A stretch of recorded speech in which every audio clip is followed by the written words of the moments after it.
Bonjour à tous. Alors, que diriez-vous d'une petite prière pour commencer cette année 2026 en se confiant à la source? La laisser agir dans nos vies.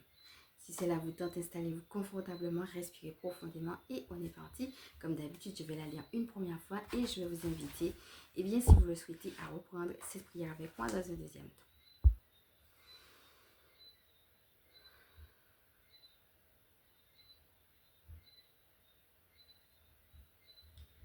Je suis comme un livre ouvert devant toi, source divine. Tu connais mon passé, mon présent, chacune de mes épreuves et celles que je traverserai. Je suis comme une toile blanche sur laquelle tu peux écrire ce que tu veux. Tu es celle qui a toutes les réponses et je te fais confiance. Alors maintenant, je vais vous inviter à respirer et à vous connecter à la source divine et également à votre âme. Vous pouvez poser une main sur votre cœur si vous en avez envie également. Et on est parti.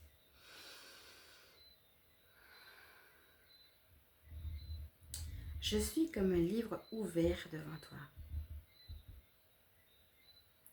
Tu connais mon passé, mon présent, chacune de mes épreuves et celles que je traverserai.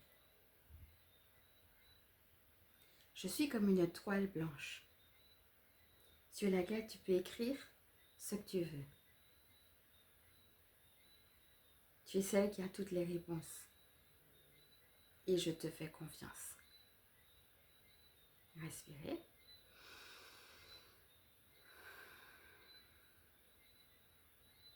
Prenez un temps de silence et de connexion avec la source et avec votre âme.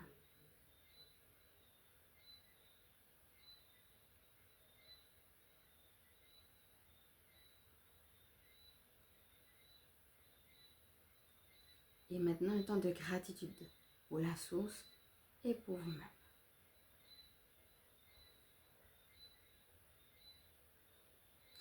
Pour le chemin parcouru et le chemin à parcourir.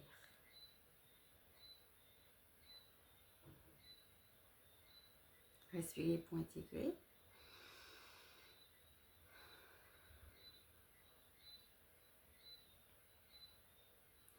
Alors observez si vous avez une guidance particulière également qui vous vient. Et comme d'habitude, je vais vous dire ce que je reçois après.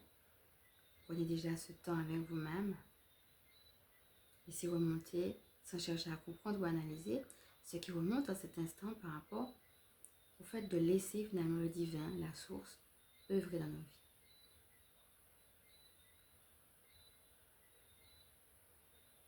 Prenez le temps qu'il vous faut, n'hésitez pas à mettre sur pause et revenez à vous tranquillement quand vous aurez terminé.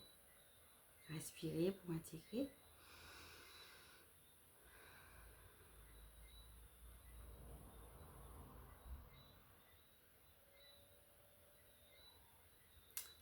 Et on est parti pour ce que je recevais.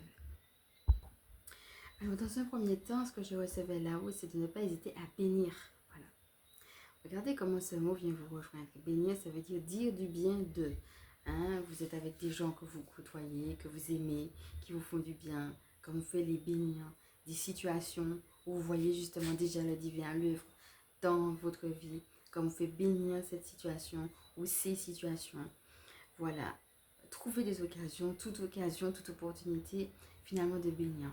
Et déclinez cela. Hein. Vous pouvez bénir aussi si vous avez envie de bénir une situation qui est difficile et vous sentez qu'au contraire, il y a besoin que le divin mette sa main là dans cette situation parce qu'elle est difficile.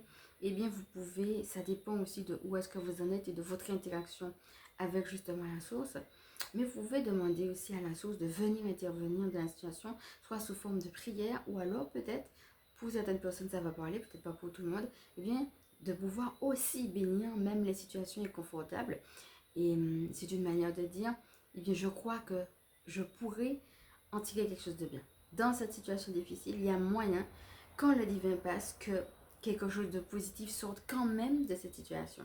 Donc vous pouvez décliner ça, mais ça dépend aussi encore, comme je disais, de où vous en êtes de la situation, à une situation difficile également. Donc voilà, ça dépend. Mais l'idée, comme me disait là-haut, qui me venait tout de suite, c'est de bénir. Et bien entendu, n'hésitez pas à rester en gratitude avec les êtres qui vous aident. Hein, la source, c'est vaste, hein, c'est le divin. Et après, peut-être que, voilà, peut-être s'il y a un ange particulier ou autre, voilà, ça peut être votre ange gardien, ça peut être le maître ascensionné, ça peut être, voilà, quel que soit l'être de lumière ou les êtres de lumière qui sont là à côté de vous, qui vous accompagnent, qui vous aident, et bien prenez ce temps également, et bien de les bénir et puis de vous bénir. Dites du bien de vous-même, hein, que ce soit par exemple pour dépasser, vous avez un challenge, vous avez une peur, une situation particulière, vous avez besoin de dépasser tout cela. Vous allez vous dire du bien, par exemple, je traverserai cette épreuve. Par exemple, je serai endurant, etc. Vous voyez, c'est comme si vous étiez en train de voir que vous avez déjà réussi, vous projetez comme ayant déjà réussi et que cette personne qui a réussi vient vous donner des conseils. C'est-à-dire que vous allez accueillir en vous-même quel type de conseils vous avez besoin pour traverser la situation. Et vous allez justement vous donner à vous-même ces conseils. Par exemple, le conseil de la patience, le conseil de la persévérance, etc., le conseil de la puissance. C'est à vous de voir de quoi vous avez besoin. Et bien, dites que vous l'avez déjà. C'est une manière aussi de se bénir. Hein, et vous pouvez bien sûr rester large en disant je me bénis, mais vous pouvez aussi préciser les choses. Et c'est pas juste des mots, c'est vraiment de l'intégrer. N'hésitez pas, vous faites un exercice comme celui-ci, à respirer. Et puis à sentir que, ben oui, c'est vrai, je peux y arriver, quoi. Même s'il y a une partie de vous qui n'y croit pas, mais d'imaginer que c'est possible.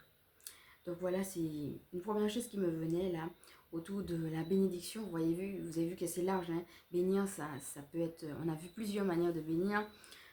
Voilà, n'hésitez pas à voir finalement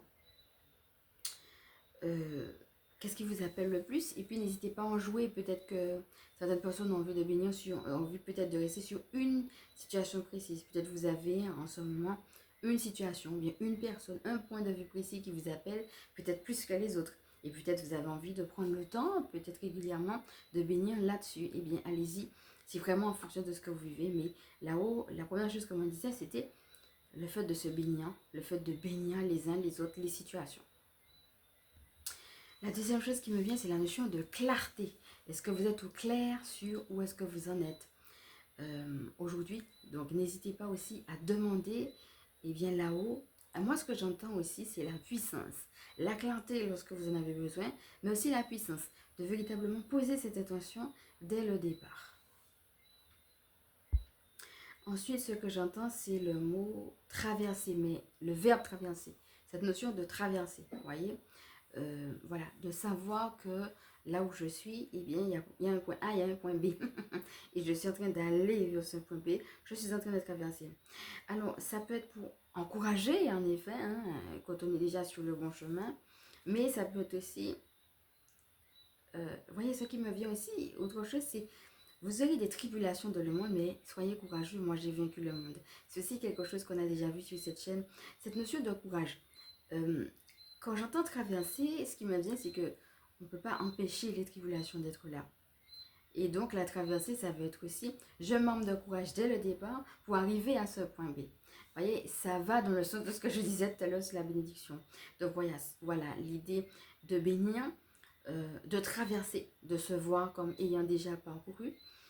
Et ça va être important, me dit là-haut. Et puis d'avoir, dès le départ, des intentions claires. Et puis de s'armer du fait que nous sommes puissants. Moi, ce qui me vient aussi par rapport à ça, c'est l'idée que je suis vainqueur et même plus que vainqueur en Christ. Vous voyez, ça ne vient pas de moi. C'est Dieu qui me donne la force. C'est Dieu qui me donne la puissance. C'est pour ça que je suis déjà vainqueur. Et c'est en ça, justement, que je peux d'ores et déjà le proclamer. Alors, ce qu'on me disait aussi, c'est l'urgence de travailler sur nos liens. Et je dis nos liens d'âme. Ton âme, elle est venue pour quelque chose, qu'est-ce qu'elle veut? Et qui va pouvoir l'aider à aller de ce sens-là? Et les gens qui t'aident en ce sens, c'est déjà prévu d'avance. Ce sont des liens d'âme qui se créent tout simplement. Il faut avoir conscience de cela pour être connecté justement à ces liens d'âme, ne pas hésiter à les bénir, à les chérir. Moi, j'entends le mot enfanter, comme si le fait de savoir où tu dois aller enfante de toute façon le fait que tu ailles vers un type de fréquentation qui te correspond. Moi, j'entends que c'est urgent d'aller vers des fréquentations qui nous correspondent. Donc, ça veut dire aussi, vous voyez, on a déjà plusieurs fois parlé aussi des relations, c'est un thème qui revient là. La notion aussi qu'il y a des relations qui ne nous correspondent plus. Et d'accord, Dieu veut agir dans nos vies. Mais si on est à la mauvaise place ou avec les mauvaises personnes, comment il fait? Donc, on parlait tout à l'heure d'être clair sur quelle est ma place quelque part. Donc ça, c'est vraiment à voir avec ton âme et avec le divin. Mais en même temps, eh bien, il faut dégager la route de tous ceux et de tous ceux qui voudraient aussi empêcher par leur propre présence, eh bien, le divin de passer dans nos vies. D'ailleurs, c'est quelque chose que j'exploite dans mon livre L'appel à la grâce. Donc voilà, je vais en parler à un autre moment. Mais si jamais cela t'intéresse, tu vas vraiment trouver une nourriture solide à ce propos parce que j'ai reçu des canalisations ici. Voilà, et je ne suis pas du tout étonnée qu'on nous le rappelle là parce que c'est vraiment important de faire attention à nos fréquentations pour ne pas finalement se retrouver avec des gens qui créent consciemment ou inconsciemment des situations qui viennent bloquer eh bien, notre route et nous empêcher quelque part d'atteindre nos propres bénédictions. Alors, on insiste également sur la notion de miracle.